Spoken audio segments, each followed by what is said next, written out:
We're back at 3130 and 3132 3rd Avenue in Sacramento. You can see that we've got vegetation taken out. We've got the planter bed in front. Found that it does have water source, so we will plant back in there. See, all the vegetation's been taken out of here. Windows are getting replaced. There's only one in this building that's still boarded up. We're getting the glass replaced because remember I said if we replaced the windows with new vinyl windows, it would trigger upgrades by code that we had to make. Turns out we only have asbestos problems in this building, and that's being, they were here today cleaning out these units, sealing it up, doing their testing, getting that going. That'll happen, I think they'll be done by Friday. We had code enforcement here earlier today, got them all taken care of, straightened out. You can see that it looks a lot cleaner here. We've got appliances out of, all the appliances out of the 3130 building. We've cut the curbs that were in the way of parking. We cut that out. We took out the sidewalk that was broken here. We took the sidewalk out on the back side over here. Get this all cleaned out back here. Took that out where that tree stump was pushing up the big sidewalk. We took that out. We're just cleaning this all out. We've got guys working back there. Of course, we have music on a construction site. I believe this electric panel, but we've got power back onto a few of these units. So it's coming along pretty fast. We've got the electrical permit going to be issued in the next day or two, so my electrician can get going.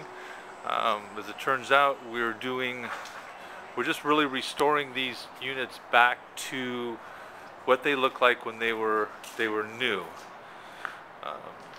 Keeping things pretty much the way we are. It turns out, see the handrail on this, code today is 4 inch. The space in between here, my hand is, this is supposed to be less than 4 inches. Well, actually the code reads so that a 4-inch sphere cannot pass through, or a kid's head.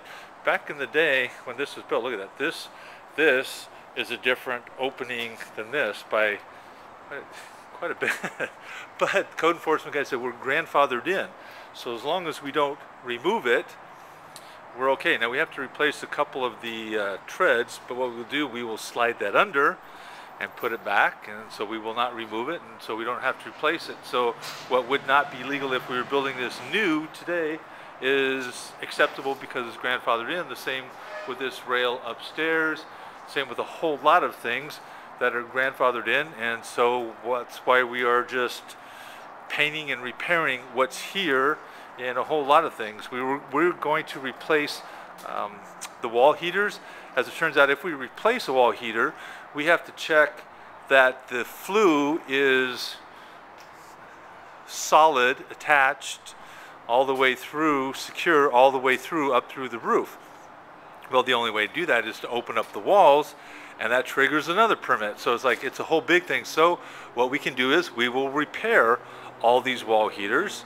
Hopefully we don't have too many that we don't have to replace, because that will get expensive. But you can see we're marching along. It's coming along pretty fast. Today is Wednesday, December 1st, and we're getting there. It looks better already. I mean, it's cleaned up. The neighbors are happy. You don't have all these boarded up windows, and the weeds are gone. We'll be making some rapid progress. You'll see. We'll keep the videos going. So it's still beat up. When we get it painted here in the next 2 weeks, we've already got the painter scheduled. It's supposed to be warm and dry, well, relatively warm, next week. So I think by next Friday, late next week, painter will be in. The roofer will be in. You can see that there's tarp on that roof. That'll be re-roofed. We'll get these things painted. So the next video you see should look a whole lot better. And we'll let you know. Remember, the 17th of January, that's our open house date. We're going to make it. See ya.